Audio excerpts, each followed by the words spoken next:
Hello, welcome to another episode of Soulful Saturday. I am your host, Jema Hill-Cook with Kimji Counseling and Consulting, also the author of Reflections, What I Know to Be True, a 30-day devotional that you can purchase directly from me on my website at kimjiforthesoul.com. You can also register for my Healing Circle Grief Group.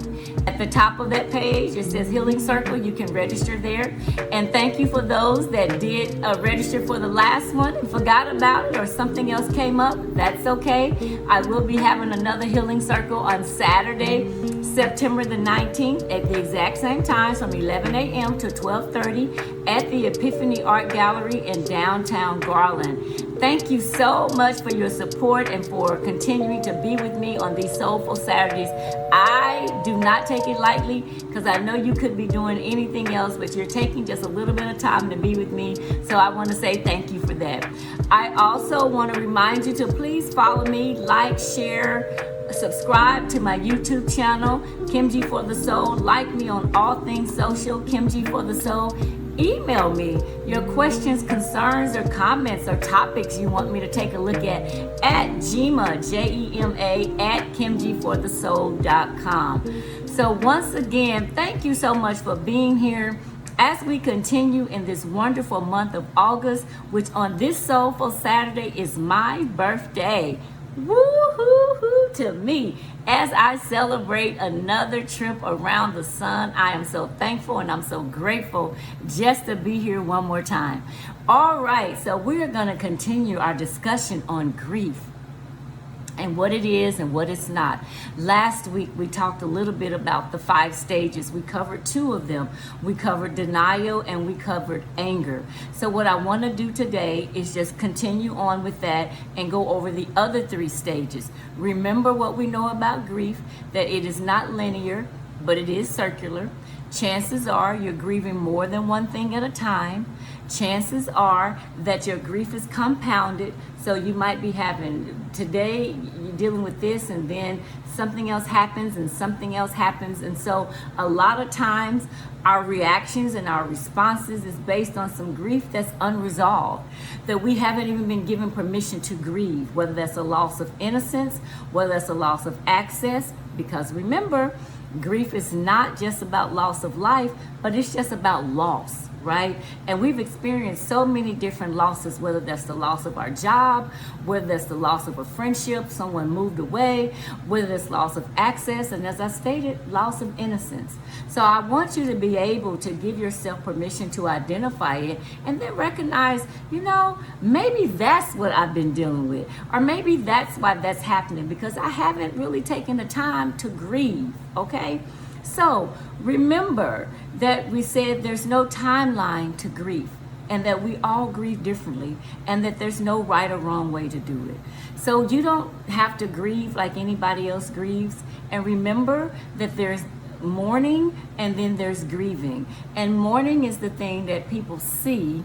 And grieving sometimes is the thing that's happening internally, what's happening on the inside of you. So I want you to remember that as we continue, okay? So remember, our first 2 stages we talked about was denial, recognizing that grief is an overwhelming emotion, and that sometimes it's very intense, and we don't always understand it, right?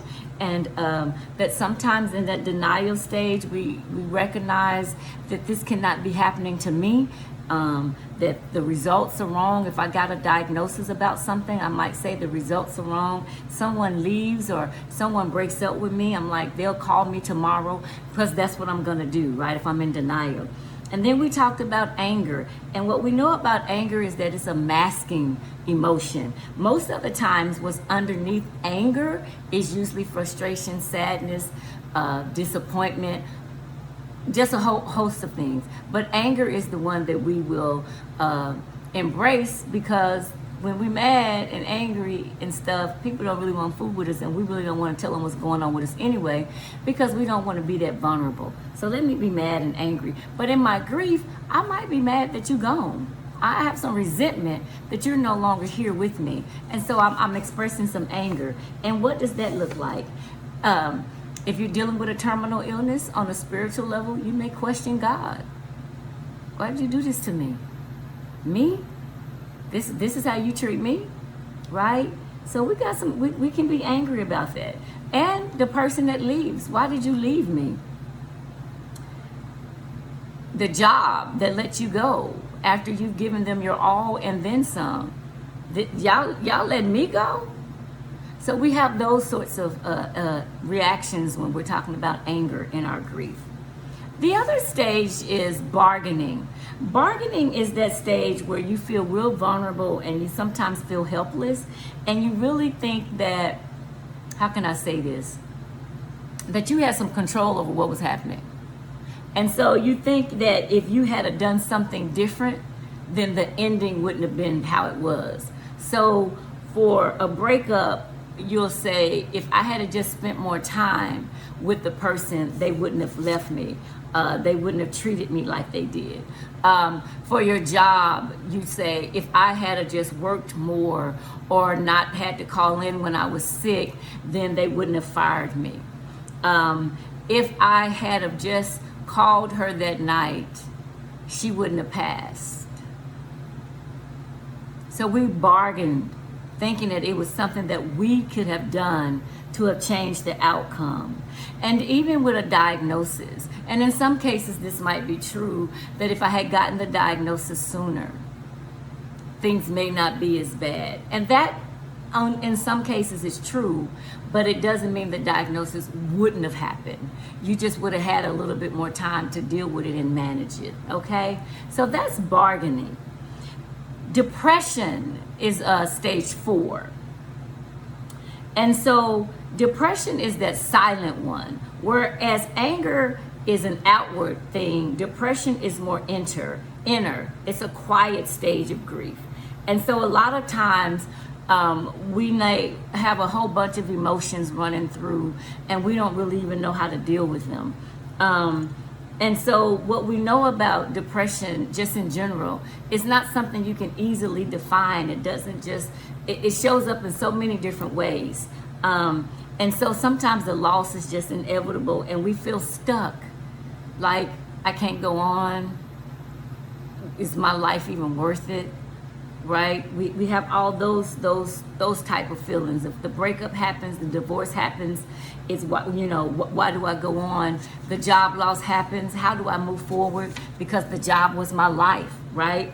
The terminal illness is like, at the diagnosis, everything ends. So I'm already at a point of ending, and it's just beginning. And that goes back to that other grief we talked about that anticipatory grief. So you get the diagnosis and you're already anticipating everything that could potentially happen.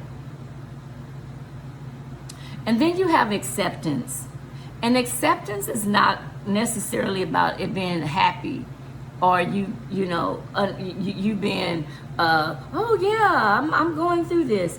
That's not what it means. And it doesn't mean that you necessarily in that moment move past the grief. It just means that you are acknowledging that this is what has happened, right? That you've come to understand that this is what this means in your life now. That's what the acceptance is. And it looks very different for everybody at every stage. And so when you are in the acceptance stage, you can see things a little differently. When the divorce happens, this probably turns out to be the best thing for me, right? When the job loss happens, you begin to realize, you know what, I was kind of ready to go anyway, but I wanted to go when I wanted to go, right? The death of a loved one, the acceptance of, I am so thankful that they're no longer dealing with the pain or the anguish that they were dealing with. So I'm so fortunate that I had the time that I had with them. And then on a terminal illness, you get to decide, if it's a terminal illness, you get to decide, some of the things that you've always wanted to do, you now really begin to do them because your time is winding down. And so you're not putting things off for tomorrow, right? And so when we talk about these stages of grief, the one thing I want you to remember is that it is not linear. It is a circular process. I also want you, as I pause every week, that if something in you feels overwhelming and you need to get some help, please do. As stated, I'm licensed here in the state of Texas, but I know people in other places. So if you need some help, please reach out and talk to someone. And sometimes just talking it out, getting it out of our heads, helps us be able to deal with it a little better. And even when we're talking about the stages of grief, what we're really saying is these thoughts, feelings, and emotions that you have are understandable, that they're normal, that you don't have to play like all is well, you don't have to act like you're not going through anything. Even if you lose the job that you've been at for 30 years and all of a sudden they decide they want to do something different, they want to outsource what you've been doing. Well, what you know to be true is they can't never really outsource you, but they can outsource some of the things you was doing. But you know what? Everything happens for a reason. So as you work through these stages, from going from anger, from going from bargaining, and then you like, well, maybe if I had and you come back and you like, you know what? I'm good. That's what the stages would do. They will allow you to go through all of those emotions. And I want to give you permission, to give yourself permission to grieve the way you need to grieve. Okay? So once again, thank you so much for being here with me on another Soulful Saturday. We are well into the school year. Our kids are back to school. College classes are starting. But you might still be out at the grocery store. You might be at the car wash. You might be in between innings at that baseball game or whatever. And I want to say thank you. I do not take it lightly that you have decided to spend just a little bit of your time with me on this Soulful Saturday. So once again, thank you so much for being here. I appreciate you. Remember to like, follow, share, subscribe, do all the things for KimGForTheSoul.com. Follow me on all things social at KimGForTheSoul. Go to my website at KimGForTheSoul and click on the link to buy my book, Reflections, What I Know to Be True, or to register for my grief group, The Healing Circle. Once again, thank you so much. I appreciate you. I adore you. And if you could, for me, please, remember to enjoy the view. Have a great Saturday. And happy birthday to me.